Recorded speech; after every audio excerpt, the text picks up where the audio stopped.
Oh, and I'll need a study guide. So it's okay, though, the fact that you're here at all, let alone setting everything up.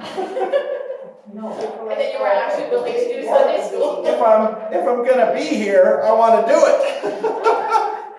You have to do something, otherwise you'll get too tired. It's true, otherwise I will fall Adrenaline asleep. going. I got all my adrenaline going, I might as well get something done. I would have come home last night, but that's a long story. Okay. Almost sleeping in the airport.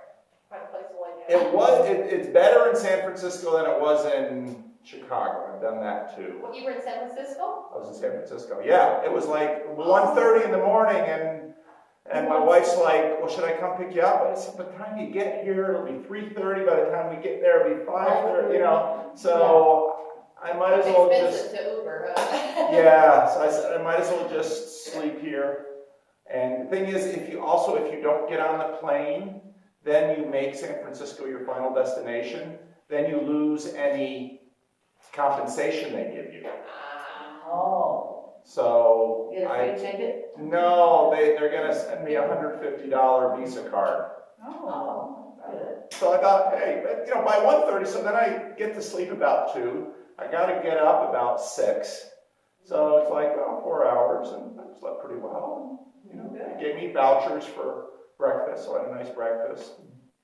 Yeah, it's not worth going to a hotel. It really isn't. By the time you get there, it's another hour. or That's more, right. And then you have to get at least You gotta an get up hour. early, because you Yeah. gotta get through security again, and so, all that rigmarole. So, but I made it, I'm back, it's all good. I can sleep tonight. I was in Detroit. There was a conference, and I had a breakout session to do at the conference. So I flew. It was trial getting there too. So I had a red eye Wednesday night. So I flew into Houston, and that went fine. Yeah, cool. And then turned the timer up top too. The timer. Right. Yeah, turn that. Turn Turn it. Yeah. And you got it. So then I had the red eye from Sacramento to Houston, and then the next flight from Houston to Detroit. And so, of course, I'm trying to sleep on the flight from Houston to Detroit, too. I'm sitting there. Houston, well, you really would be a long way around. Yeah. So then I'm sitting there trying to sleep, and then a frantic flight attendant gets on the PA and says, "Is there a doctor on the airplane?" Oh. Of course, everyone on the airplane's like, boom! And are they running front to the cockpit or back to a passenger? Yes. And it was a little boy having a medical emergency. And there was a doctor on the plane. He was a spinal surgeon, because the woman next to me was on the plane with that, and she said, "Oh, there is. He's a spinal surgeon." And so then we landed in Memphis, and they took the little boy off. So that was an extra.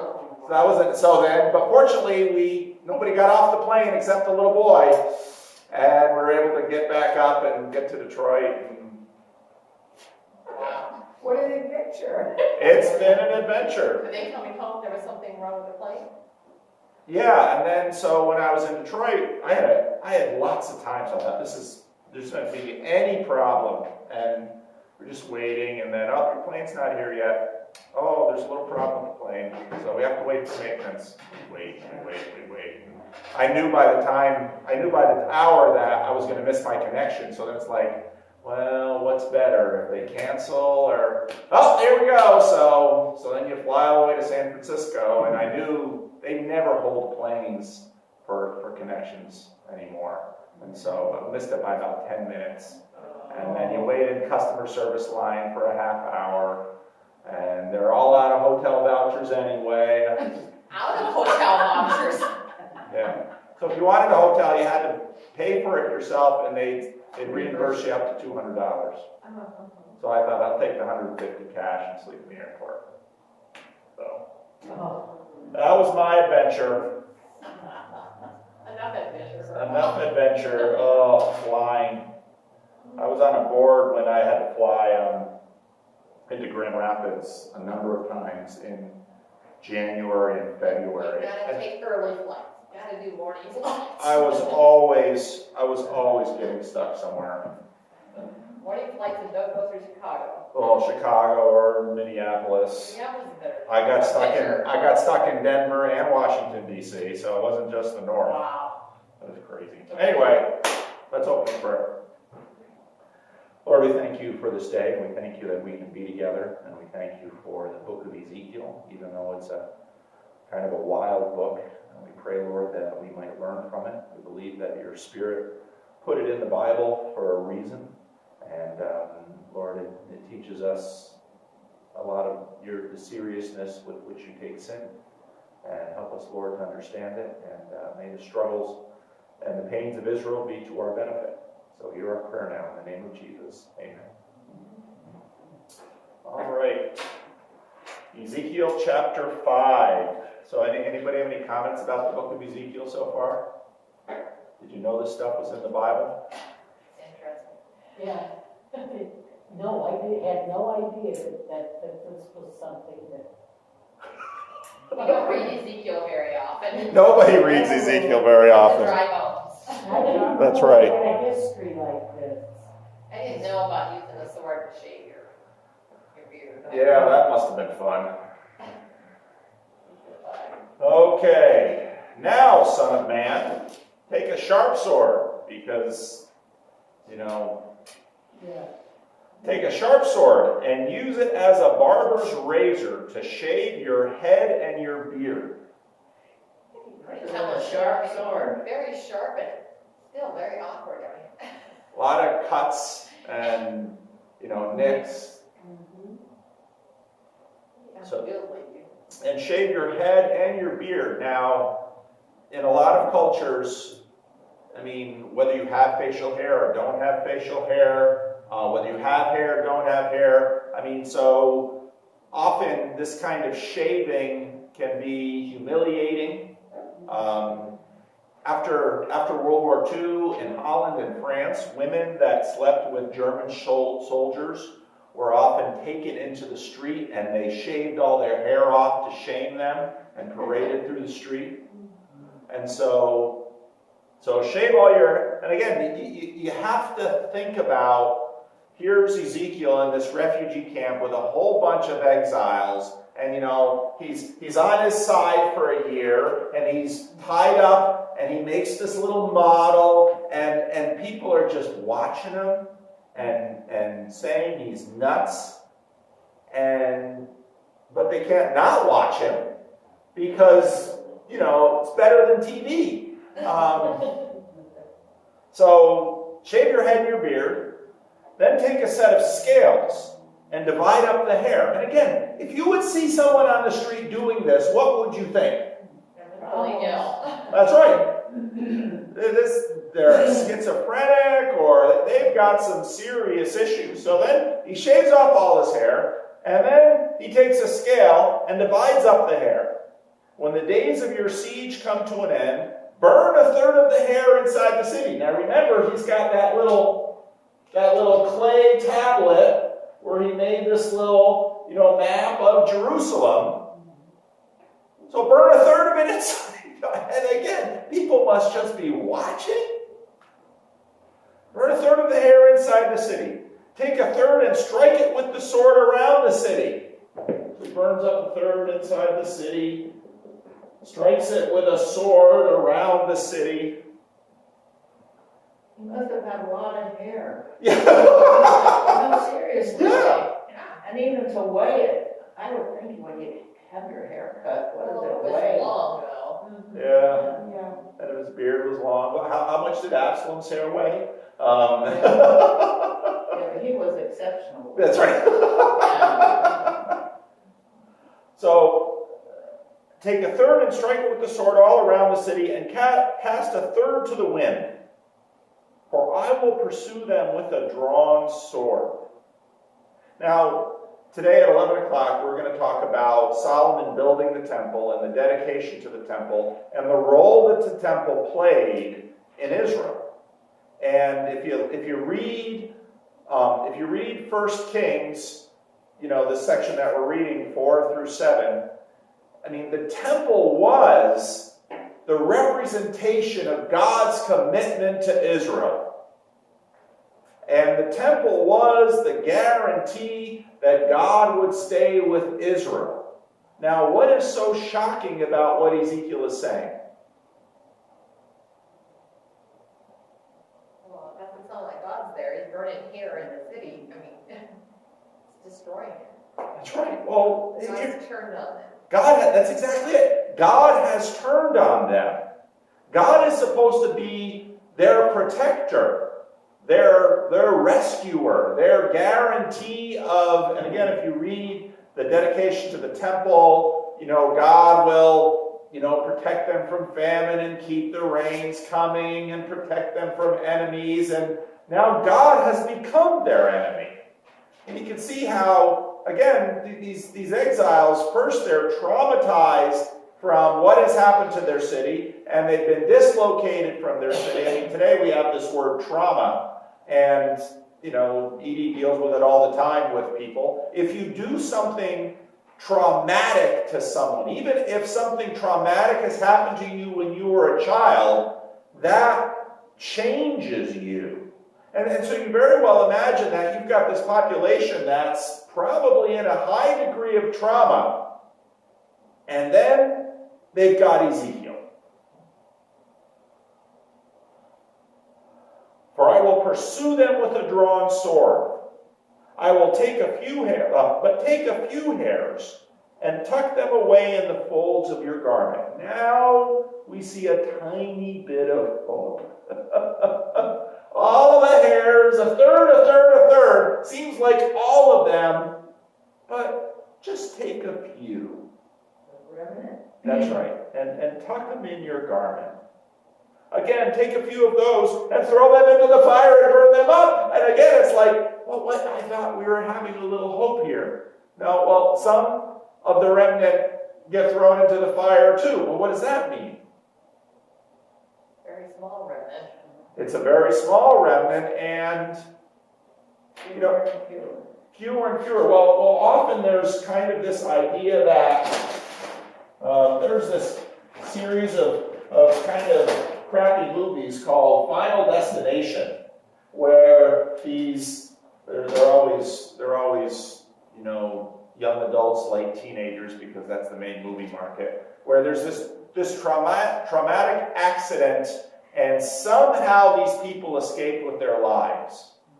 And often you find this with survivors, like if there's a terrible plane crash or a terrible accident, and hundreds are killed, but a few survive. Often the survivors then have their own issues to deal with. Why did I live? And often there's this idea that those who survived are somehow chosen by God and selected by God because of they were better people or something like this. It's their survivor guilt too. Yeah, their survivor guilt. And with this, so take a few and tuck them in your garment, and then take some of them and burn them. So in other words, even of the remnant, it isn't going to be, perfect. They're not going to be pure. And, we saw some of that with, when we were talking about Daniel, how this remnant that goes to Babylon and then comes back, they're not whole. They're divided. And some are saying God is saying this, and others are saying God is saying that, and others are saying this is right and that is right. I mean, even just having gone through the fire doesn't mean everything is going to be great on the other side. So, take again a few of these and throw them into the fire and burn them. A fire will spread from there to all Israel. Oh my. This is what the sovereign Lord says. This is Jerusalem, which I have set up in the center of the nations, with countries around her. Okay. What was the one thing I wanted you to remember about the book of Isaiah? Chapter 5, the vineyard. Chapter 5, the vineyard. And the vineyard was the story about how God sets up a vineyard. And he plants good grapes, and he's looking for bad wine. But all he hears is cries of distress from the people, because there's injustice, and there's misery, and there's idolatry. And, well, why again? So again, the Genesis 1 representation, you have the creation, the fall, the flood, and then God sets up Israel. And again, you hear it in his holy mountain, and on the mountain is the temple. What is the function of Israel with respect to God and the rest of the world? Connection. Connection. You are a holy priesthood. The world does not know me, and so you represent me to the world, and by you, the world will come to know me, and the world will reform their ways, and God in this way will reclaim the world from the separation of the fall. That's the plan. What's the problem with the plan? The connection is sinful. Faulty. Looking for another word. That's right, the connection is faulty. Yeah. And so again, you see this again and again in the prophets, because remember again the book of Jonah. And God said earlier in the book of Ezekiel, you are worse than the other nations. If I had sent my prophets to the other nations, they would repent. And that, in fact, is the story in the book of Jonah, that Jonah goes to Nineveh, and 40 days in Nineveh will be overturned, and the king of Nineveh goes on sackcloth and ashes, and the whole city repents. And, well, Jonah, here's the irony in the book of Jonah. Jonah suspected this would happen. He just wanted to be a lousy prophet and maybe go to 40 days. Don't listen to me. Because he wanted to see Nineveh destroyed. And so the point here is that Israel is supposed to be the vineyard, and they have not done what they've been called to do. And so God says, a fire will spread from there to all Israel. This is what the sovereign Lord says. This is Jerusalem, which I have set in the center of the nations. Now, again, the meaning here is Jerusalem is in the center of the world in a sense. And in some ways it kind of is. Because, again, in that world, you've got the Mediterranean, you've got Egypt down here, and you have Jerusalem here in the middle, and of course north, you have what today is Turkey, and then you have Babylon and Nineveh. So you have the great nations, and Jerusalem is right there in the middle. And, of course, all the routes go through here. Jerusalem is right. I put you in the center of the world. This was my plan. And then you begin to say, oh, all the way back to Abraham, because Abraham, of course, goes from into this land. So you get the sense that it's been God's plan all along to set them in Jerusalem so that the nations could come in. And, well, who messed up? Again, you look at the story in Isaiah 5. God says, I put a wall around you. I dug the wine press. I put a watchtower. I planted good grapes. I did everything you could have needed. And you still failed.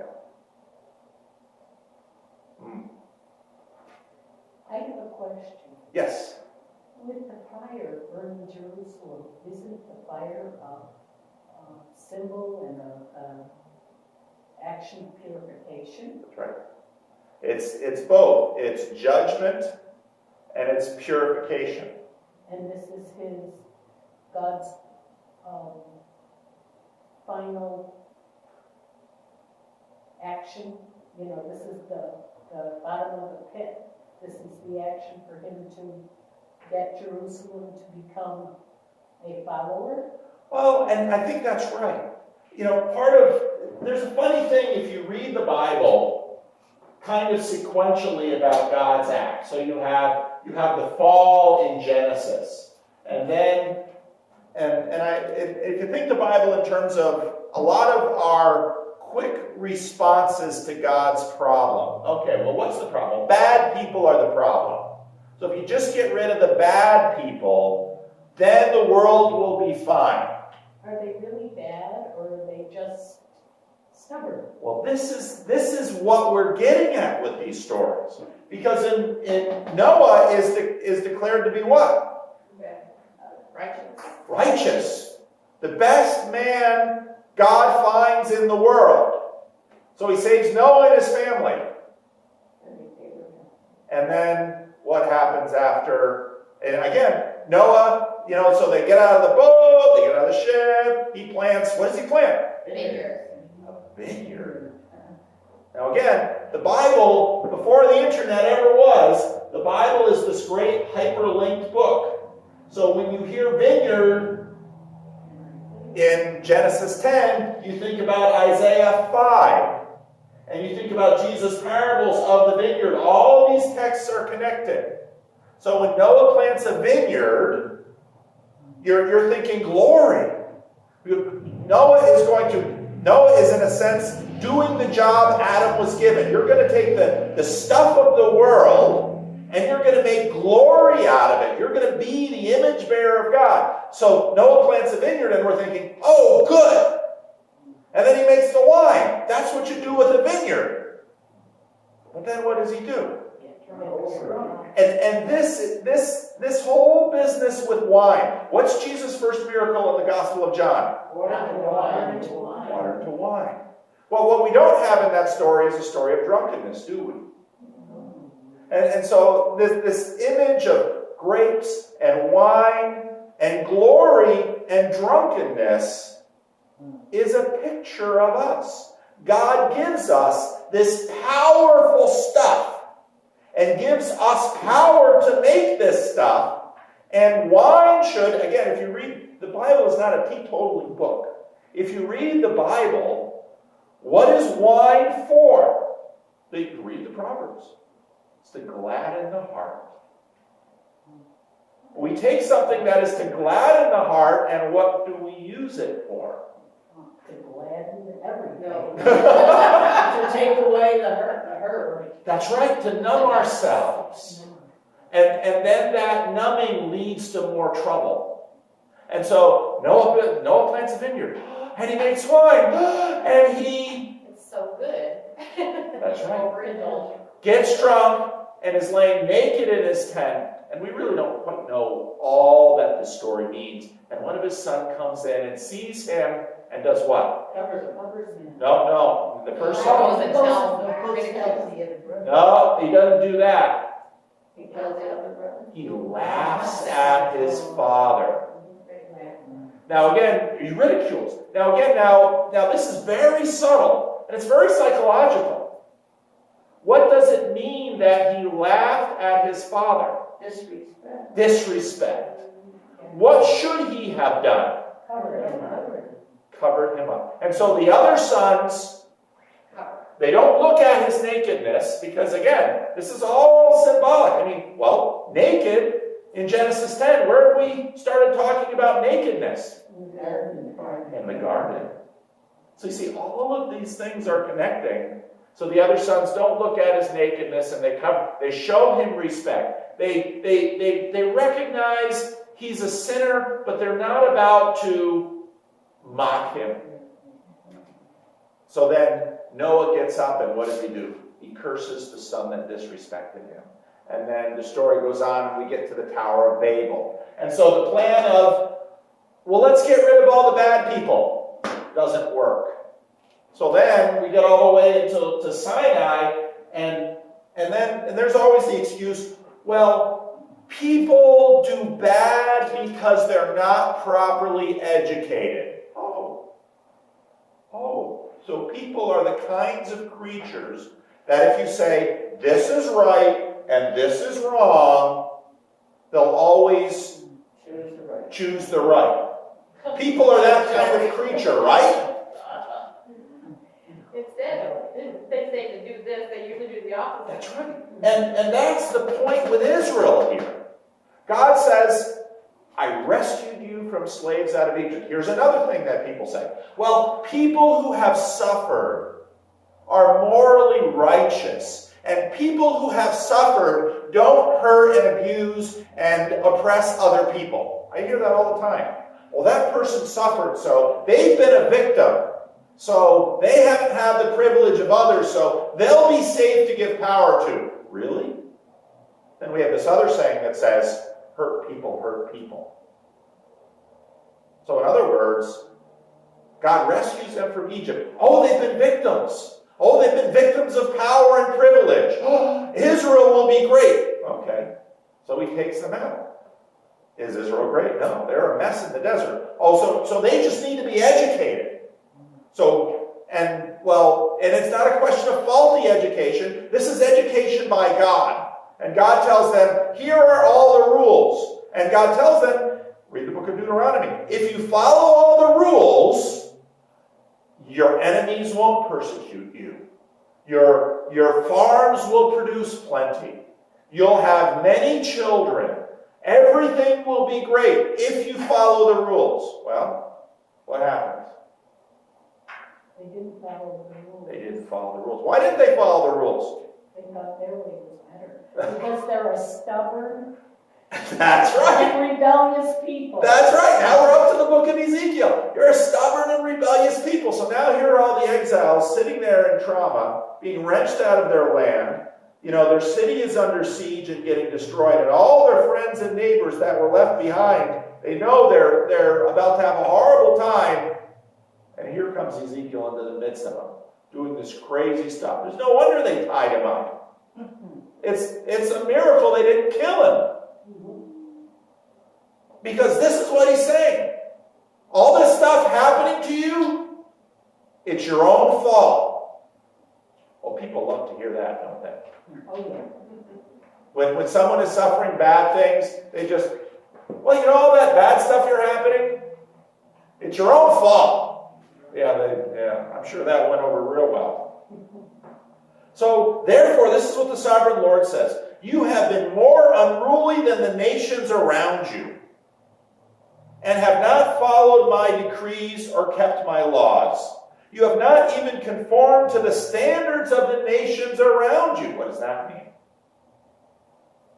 You're worse than the other nations. Here's an interesting thing. Sometimes people like to say things like, well, Israel was given, so I'll draw Egypt and Palestine and Turkey and, Mesopotamia. So you've got Babylon, you've got Nineveh, you've got Persia over here, you've got Egypt down here, you've got Israel here, you've got Edom, you've got Moab, you've got Syria, you've got the Philistines. So now in the last 100 years, they've done all this archaeology in this area of the world.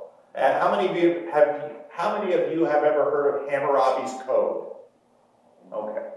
So there's King of Babylon, Hammurabi, and they found this stone. And on this stone, they found a picture of Hammurabi before his God, and his God was giving him the law. And does this sound familiar?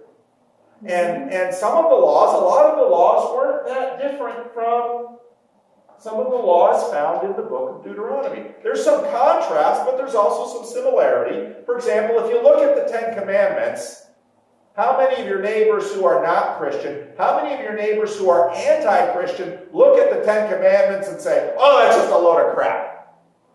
Well, what do people think when they look at the Ten Commandments, for the most part? Outdated. Doesn't apply anymore. Well, yeah, but they say, you shall not kill. How many of your neighbors say, that's a bad rule?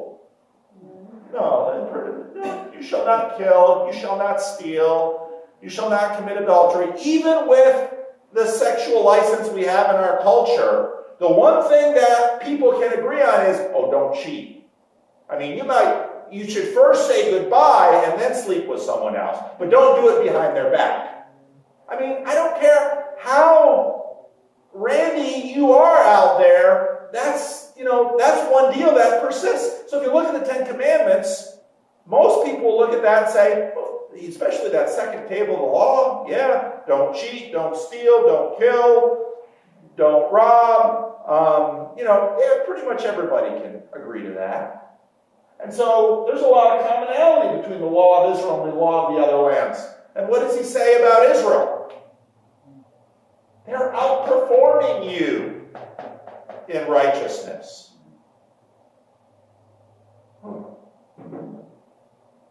does that mean? Where is this going to go? Therefore, this is what the sovereign Lord says. I myself am against you, Jerusalem, and I will inflict punishment on you in the sight of the nations.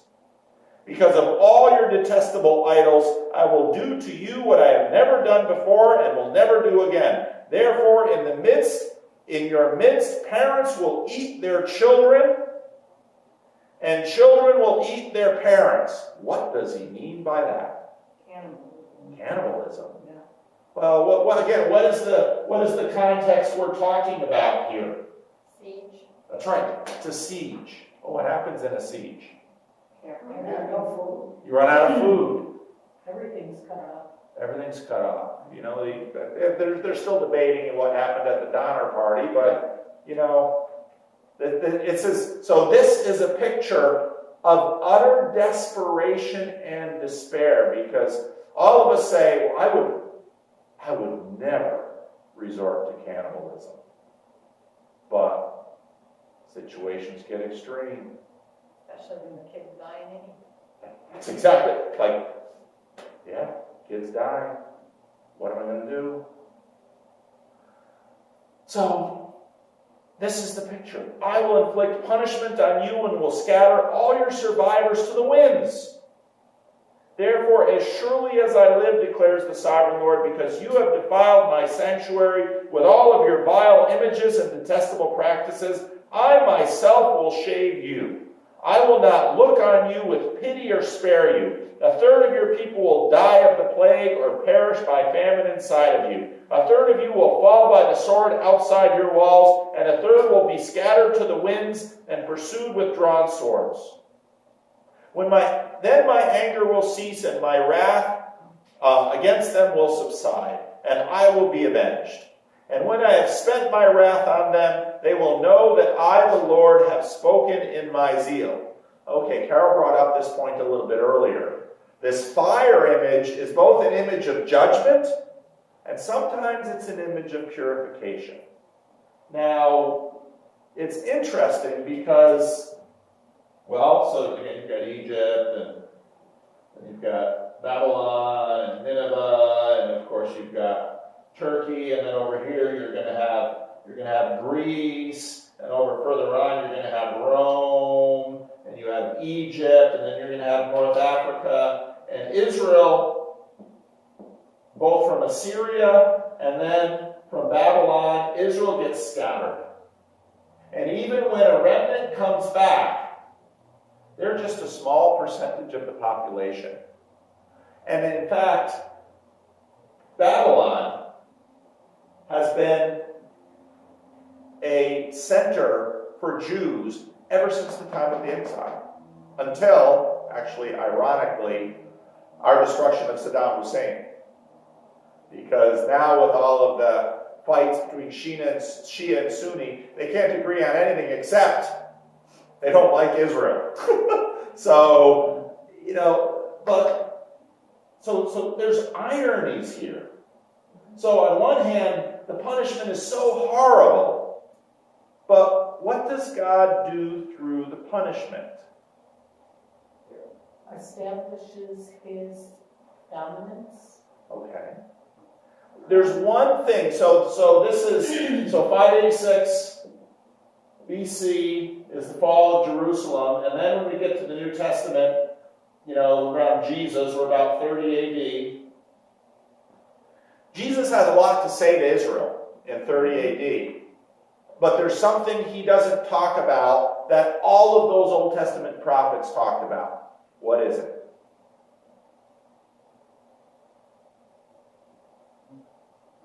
What does he accuse them of here in verse 11? In verse 11, what have they done? You have defiled the sanctuary. With what? Vile images and detestable practices. So when we get to Jesus and Herod's temple, the second temple, the reconstructed temple, second temple by Herod, in 30 AD, is there going to be any of that? No. It just talks about it being destroyed. That's right. So So here again, we have this thing. First is, well, we can fix the world by getting rid of bad people. No, that doesn't work. We can fix the world by education and giving everyone a clear sense of right and wrong. No, that doesn't work. So then, after this, Israel gets the idea, oh, we can fix the world by not worshiping idols. And so when we get to Jesus' time, they are not worshiping idols. And Jesus doesn't have to talk about that. And that's good. It'd be like coming to this class and saying, I don't want any of you cannibalizing your children. If I hear of any of you killing and eating your children, I'm going to excommunicate you from this church. Now, on one hand, you might say, well, Pastor, I'm really glad you're really clear on the cannibalism issue. I'm really thankful for that. But let's say if every week I preached about cannibalism, what would you say? Irrelevant. Yeah. Yes, we're clear on not being cannibals. We had no plans on becoming cannibals. We're really glad we all agree on not being cannibals. But if I preached anti-cannibalism every week, would that make us all perfect? No. There's other issues. That's right. Like age of decay.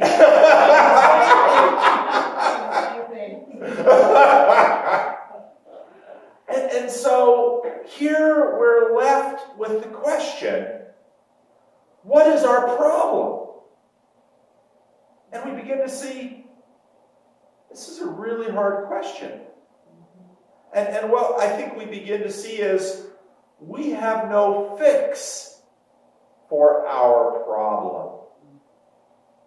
So when Jesus comes, well, Jesus will teach a lot of things, and he'll give us some instructions about things. And a lot of what Jesus instructs is connected to the Old Testament. But why does Jesus have to come? Die for our sin. That's right. Yeah. That's right. Because we can't accomplish, we can't fix it. And that's a baseline message of the Bible.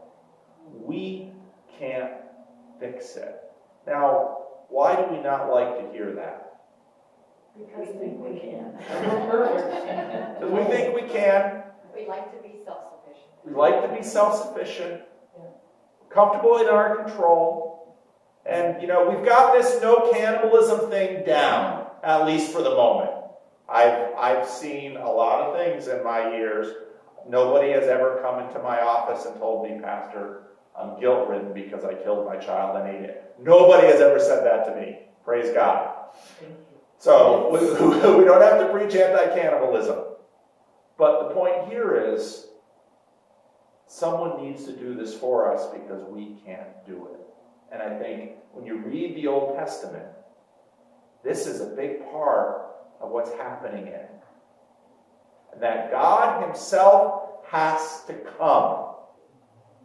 And so when we think, so John the Baptist hears the Messiah is coming. And what does he imagine the Messiah is supposed to do? Get rid of the bad people. Get rid of the bad people. That's right. Get rid of the bad people. And then tell everyone the rules. And then enforce the rules. That's what John the Baptist is thinking about. Like the Old Testament prophets. Like the Old Testament prophets. And Jesus is very sophisticated how he talks about John. He lauds John, but then he says the strangest thing. The least in the kingdom of heaven is greater than him. And you read that and say, what does that mean? Well, it means that now with Jesus, God is going to do for us what we could never do for ourselves. Now this is ironic because if you go all the way back to the garden, what is the issue with their rebellion? I mean, what were they lacking before they rebelled? A sense of need. They didn't know good and evil. Knowledge of good and evil. Yeah. And so, in a sense, God comes and says, now will you trust me? Because all of these issues up until now have been issues of trust. And part of what the serpent says to Adam and Eve is, you can't trust him. So now Jesus comes and says, now will you trust me? That's the central piece of the Abraham story. Now will you trust me? It's a central piece of the Jacob story. That they can't trust Joseph after he rescues them. And so right away we're beginning to get glimmers of hope in here. Then my anger will cease and my wrath against them will subside and I will be avenged. Not temporarily, because he will finally be avenged with the sacrifice of his son. I will make you a ruin and a reproach among the nations around you. In the sight of all who pass by, you will be a reproach and a taunt and a warning and an object of horror to the nations around you when I inflict punishment on you in anger and in wrath and with a stinging rebuke. I, the Lord, have spoken. When I shoot at you with my deadly and destructive arrows of famine, I will shoot to destroy you. I will bring more and more famine upon you and cut off your supply of food. I will send famine and wild beasts against you, and they will leave you childless. Plague and bloodshed will sweep through you, and I will bring the sword against you. I, the Lord, have spoken. Now again, as we read this from a New Testament perspective, and we see Jesus arrested, brutalized, hung, naked on a cross, as an exhibition of Roman power, we should hear some of this in Ezekiel. Because everyone is saying, this is what God, Jesus must be a sinner, because this is what God is doing to him. But now the church will turn that and say, no. This is what God is doing to him, because this is what we deserve from God.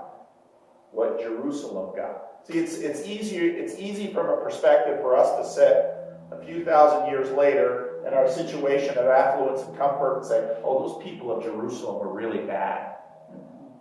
The point of the story is we're not any better. We just have different issues. That's right. We haven't, A lot more. I've not put we don't even do idolatry like we used to. But again, we're not cannibals. But the point is that Jesus is finally the answer to this. And we're slowly moving towards him. Any comments or questions on this? Because old Ezekiel isn't done yet.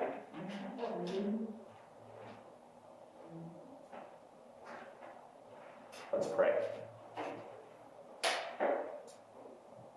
Lord, we are rebellious. And you tell us what's right and we do the other. And not only as individuals, Lord, but as communities, we don't do as we should. And we want to point out the evil people, and if God would only condemn them, then the world would be right. And that isn't true, because we are the problem.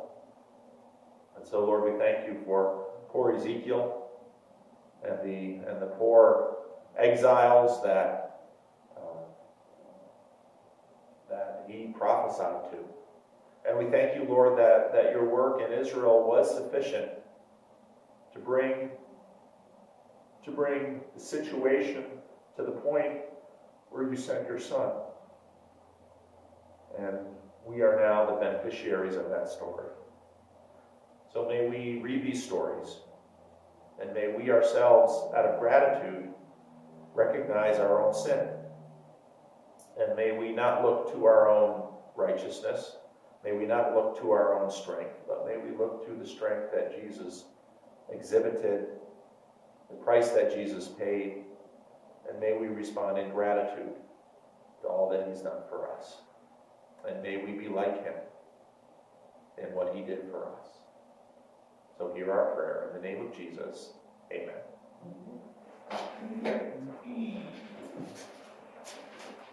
Janice says hi. Hi, Jan.